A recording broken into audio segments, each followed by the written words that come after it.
পৌরসভার কাউন্সিলর একরামুলকে র্যাবের ক্রসফায়ারে হত্যার ঘটনায় শেখ হাসিনাকে প্রধান আসামি করে আন্তর্জাতিক অপরাধ ট্রাইব্যুনালে চূড়ান্ত তদন্ত প্রতিবেদন দাখিল করেছে ট্রাইব্যুনাল। এ নিয়ে বিস্তারিত জানাতে যুক্ত আছেন সহকর্মী জাহিদ হাসান। জাহিদ, জানাবেন এই হত্যা মামলা ছাড়াও আর কোনো মামলা তদন্ত প্রতিবেদন দাখিল হয়েছে কিনা আজ ট্রাইব্যুনালে? চট্টগ্রামের কক্সবাজারের পৌরসভার ৩ নম্বর কাউন্সিলর একরামুলকে ২০১৮ সালের ২৬ মে র্যাব ক্রসফায়ারের নামে হত্যা করে। সেই ঘটনাটি দেশ জুড়ে আলোচনায় আসে এবং দেশ বিদেশে এটি নিয়ে ব্যাপক সমালোচনা হয় এবং র্যাবের ক্রসফায়ারের বিরুদ্ধে তখন মিশ্র প্রতিক্রিয়া দেখা দেয় এবং প্রতিবাদের ঝড় উঠেছিল। সেই ঘটনায় তদন্ত করে সাবেক প্রধানমন্ত্রী শেখ হাসিনা, র্যাবের সাবেক মহাপরিচালক বেনজির আহমেদ, পুলিশের সাবেক আইজি ছিলেন তিনি, তাকে আসামি করে ১১ জনকে আসামি করে আজকে তদন্ত সংস্থার যে প্রতিবেদন সেটি অভিযোগপত্র আকারে প্রসিকিউশনের পক্ষ থেকে ট্রাইব্যুনালে দাখিল করা হয়েছে। একই সঙ্গে জুলাই গণঅভ্যুত্থানে সাভার এলাকায় শিক্ষার্থী আহসাবুল ইয়ামিন, তাকে গুলি করে হত্যা করা এবং পুলিশের এপিসির উপর থেকে তাকে ফেলে দেওয়া হয়েছিল রাস্তার উপরে। সেই ঘটনাও সামাজিক যোগাযোগ মাধ্যম সহ গণমাধ্যমে প্রচারিত হয়েছিল।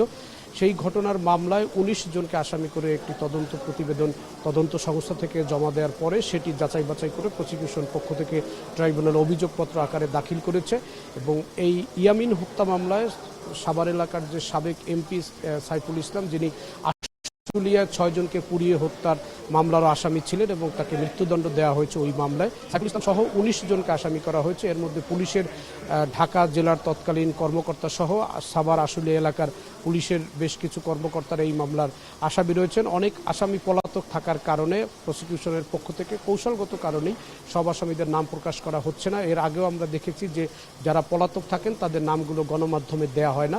এই দুটি তদন্ত প্রতিবেদনের যে আনুষ্ঠানিক অভিযোগপত্র ট্রাইব্যুনালে দাখিল করা হয়েছে সেখানে অনেক আসামি পলাতক রয়েছে এবং যে কারণে সব আসামির নাম ট্রাইব্যুনালের পক্ষ থেকে প্রকাশ করা হচ্ছে না।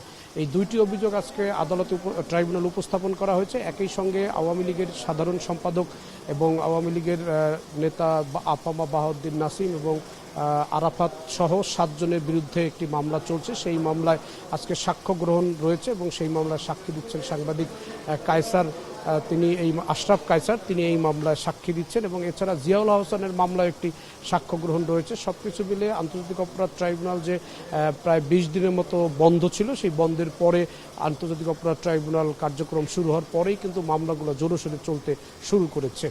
উজ্জ্বল।